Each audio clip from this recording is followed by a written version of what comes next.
Can you heal from abuse? What do I do after leaving my narcissist? What does a healthy relationship look like? These concerns cross the minds of over 20 people every minute, over 28,800 people every day. And the sad fact is, we still don't talk about it enough. Healing from emotional abuse isn't a band-aid situation, but it doesn't have to take years either. The lives of millions of other survivors around the world have been impacted by their narcissist. Yours doesn't have to. To show you how to live a free, confident, and peaceful life, your host and founder of the Healing from Emotional Abuse philosophy, Marissa F. Cohen.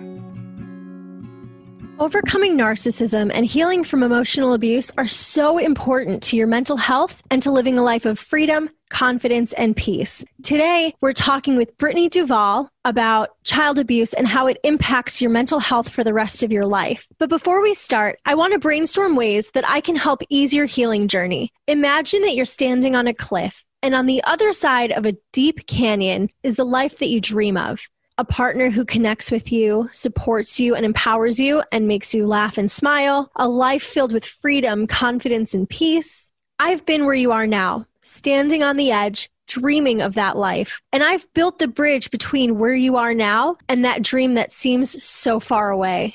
Let me walk you across the bridge and literally hand you the life of your dreams. It's possible. I've walked this path with thousands of other survivors who now live a free, confident, and peaceful life.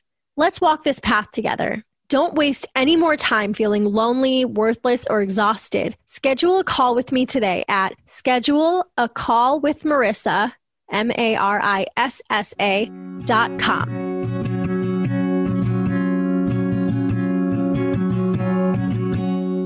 Welcome back to Healing from Emotional Abuse. Today we have an amazing guest, Brittani Duvall. She's a spiritual truth advisor, a queen of authentic vulnerability, and a visionary entrepreneur who lovingly guides and encourages women to their truth from mental health shame through her Rooted in Truth method. She's a survivor, a mother to a beautiful toddler daughter, and the wife of an amazing husband.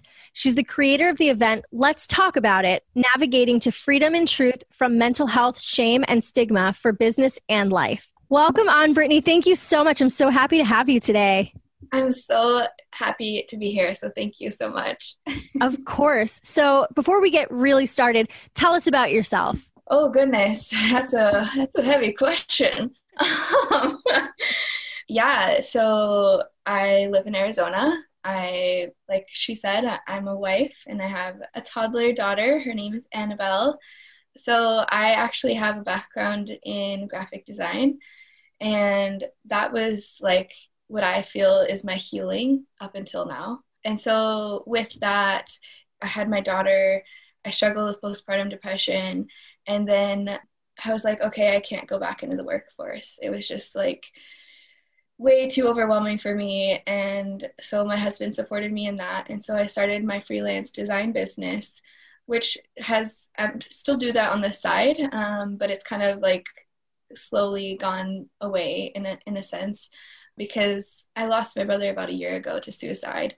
And so with that, it really was kind of like a wake-up call for me of like, okay, we all struggle with our mental health, and you know, we all are in our own stuckness with COVID and everything else. So I really wanted to take a stand and support people with where they're at and how they can bridge the gap between where they are and where they want to be.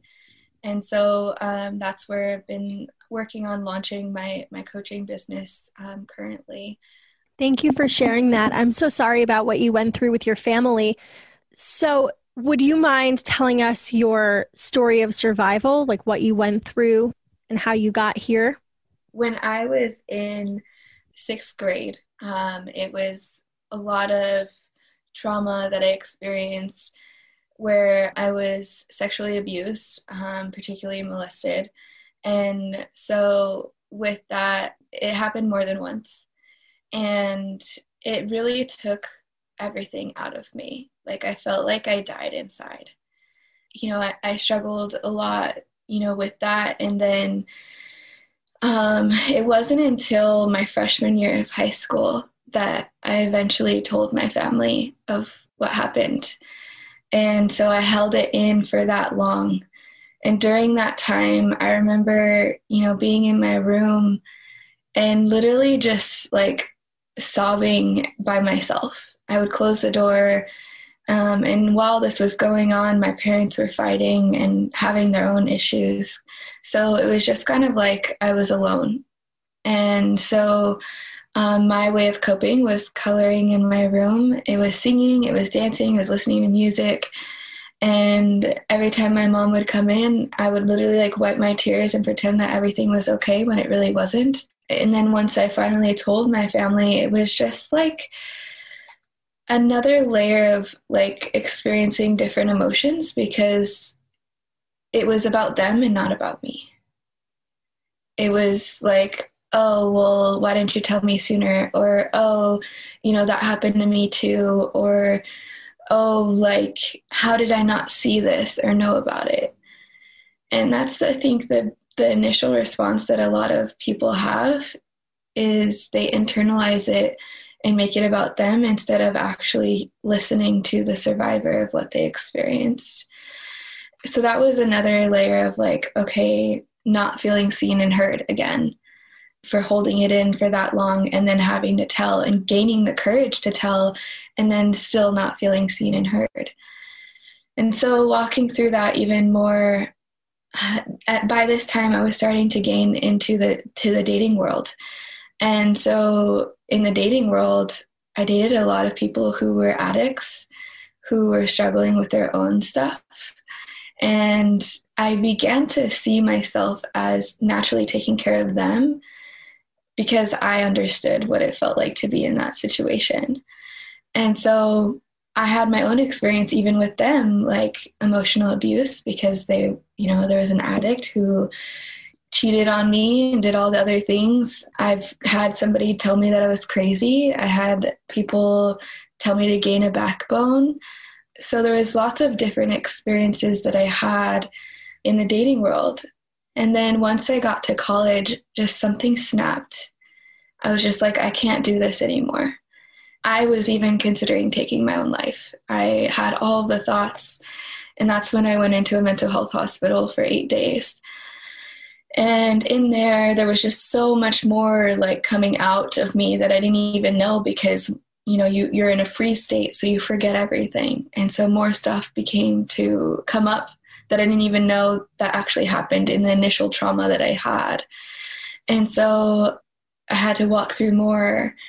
And then it came to like gaining more courage of, okay, I want to actually do something about this now. So that's when I decided to get a restraining order on the person who molested me, and then started to go through my process of court. And I basically got everything, and it was basically to the time like ready to go to court. And I think this is so often what happens is then you're like, oh, I have to actually see that person when I go to court. And so everything just shut down, and I was like, nope, I can't do this anymore. And so I canceled everything out. I think over time, and in my experience of mental health and all of the things, the mental health system helped me up until a certain point. And that point was when I had my daughter. And I was like, okay, I know I need more now. I'm ready for more. I need more. This isn't supporting me anymore. And so that's when I stepped into like the personal development coaching world. And then like a whole nother level of like basically like a spiritual awakening. I'm sure lots of people are talking about it now that you understand what that means. But essentially it's like a whole like your life in front of your eyes, and you're seeing your life for what it is. And I start to pick apart of like where things were coming from and what my true truth was. And so that's basically where I got to really look at, was this somebody telling me of what I am, or is this what I actually believe? And so I got to really dive deep into that. And that's what's really been my transformation in healing, is like pulling apart of the things that people have put on me in the outside world and what I actually believe is true for me. So yeah, that's where like my whole transformation has really lied. That's an incredible journey. I mean, you were so young when it started. Do you mind if I go back to that a little bit? Mm-hmm. So when you were experiencing it, was there ever any education or anything about what sexual abuse is in your past, in school, and anything to give you the verbiage or to express what was happening to you? No, I just knew it wasn't okay. It felt like I just have this gift of knowing, and inside I knew it was not okay. I didn't know how to express it. I didn't know how to walk through it. I just knew it wasn't okay. And so it was interesting because honestly, there's one piece that I can't remember, and it's I don't know what got me and compelled me to ask my mom to see a counselor, but something inside of me asked to see a counselor. I think, partly my dad has his own mental health as well. So I've seen him in his own mental health, and he had seen a counselor and stuff. So it was like, I knew it was okay to see a counselor through my dad, but I don't know, something compelled me to ask. And so it was through the counselor that she supported me into like realizing, and I think what I remember most that like literally just scared the shit out of me, if you will, was when she was like, oh, we need to report this. And I was like, oh, wait, no, I don't want that. I'm just here to like get support, And so I felt like everything like turning inside of me of like, wait, you have to report this? Like, and I think that's another scary piece of walking through, especially as young as I was, because I was just like so confused. So it was through the counselor that I gained education. And then she was the one that really supported me in like the talks that I got to have with both my mom and dad of telling them. I'm glad you had that as an outlet, because a lot of people don't know that they can go to counselors or don't have that ability. So I think that that's amazing that you were able to get that much support, even though it was scary that she's a mandatory reporter. I have my own kind of yes and no support of that process. But do you mind telling us about the court process? I know that you didn't eventually go through with it, but on average, sexual abuse cases take about 4 years to get from initial report to court. Yeah, I don't feel like it didn't take that long. I don't know if it's because of like the person who did it, like admitted it very quickly. So it didn't really take that long. So it was several times of going into this facility where the detective was. And it didn't even feel good just going, your walk. And it was like literally like I felt like it was amazed getting to the room. We had, I think, 2 different meetings in this particular room where we were on a phone call. And it was like those old, well, it's not a super old fashioned, but an old enough fashioned phone in the room. And it's all connected to wires and, listening and all this stuff. And it was just like the things that you see on TV that you never thought you would even be in a situation that you would experience that. I felt very numb through the whole process. It was just like I numbed myself out because I knew that I wanted to do this for myself. But then I was also scared of all of the repercussions of what could happen.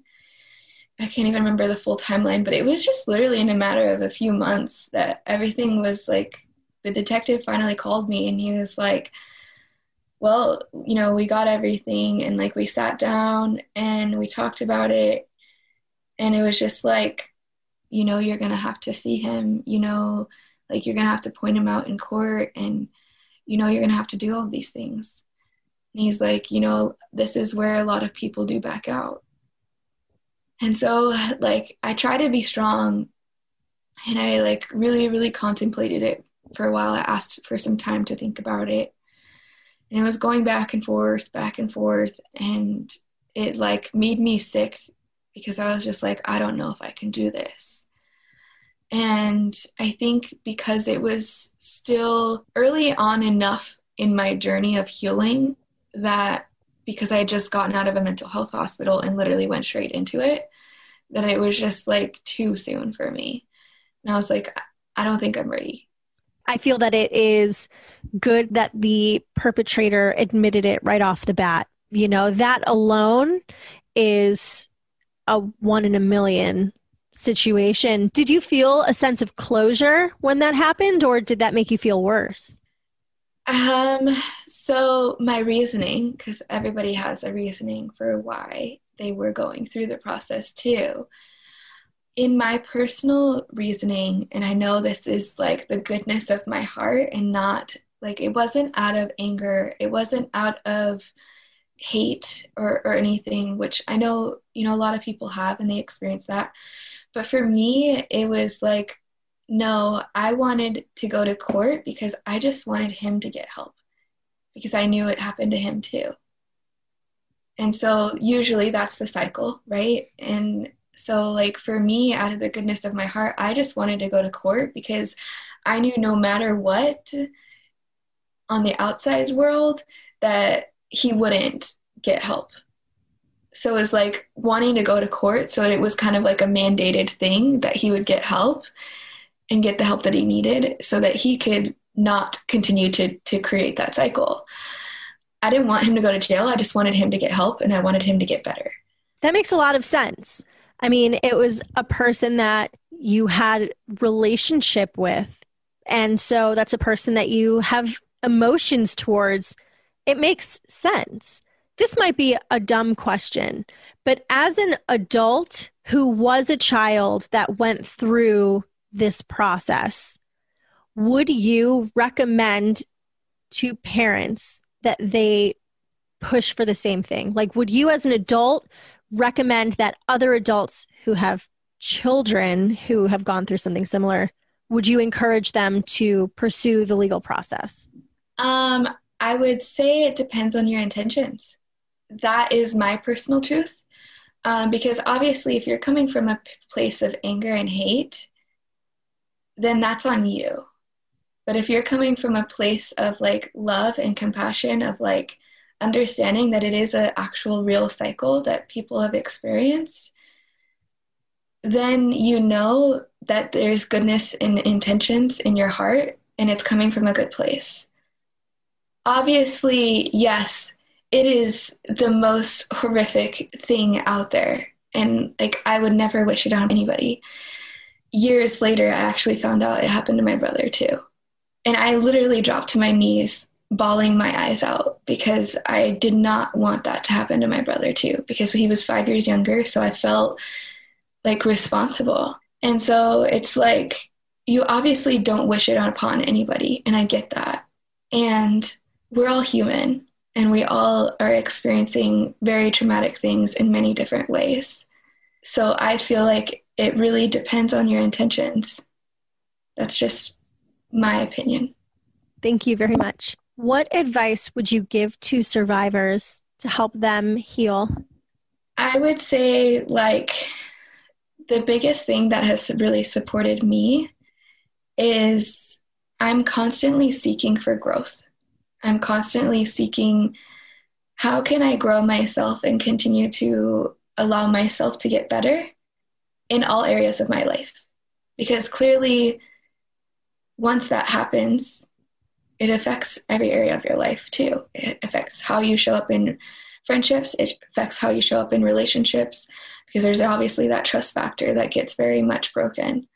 And so for me, I've constantly been in areas of growth of like, okay, how can I heal this part of me or this part of me that has clearly been affected by trauma and PTSD and all that stuff.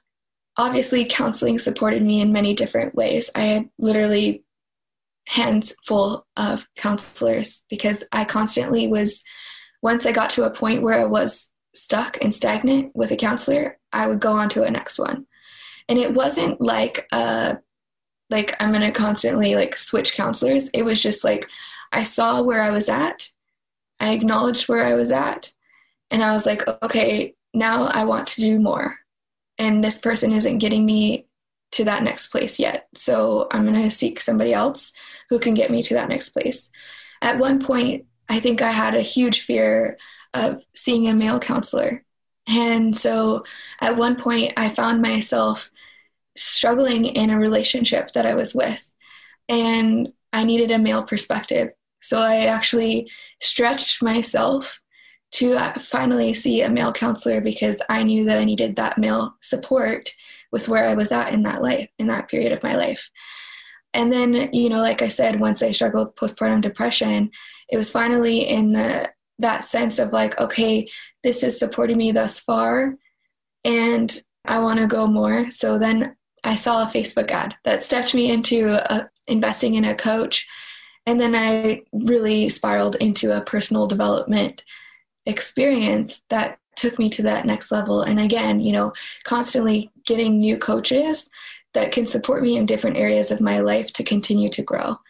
So growth is a big thing. That's awesome. And I'm really glad that you sought out different counselors. I think that we get so nervous with mental health. I don't know, there's such a stigma with mental health in this society that it's so hard to get people to even go to therapy, let alone recognize when you've learned everything you need to learn from one person, now it's time to move on to the next. Or having tried one therapist or counselor that doesn't really work for you, and then assuming that every other counselor is going to be the same way. So thank you for highlighting that, because I think that's so, so important to hear. Yeah, definitely. I have a therapist friend. She's a friend of mine and she's a therapist. And something she prefaced, she wrote an article about this recently of like, it's not the therapist, it's the modality of which the therapist knows. And there's so many different modalities out there, and that's not talked about. And so that's where it might not even be the therapist in themselves. It just might be what they know and how they teach.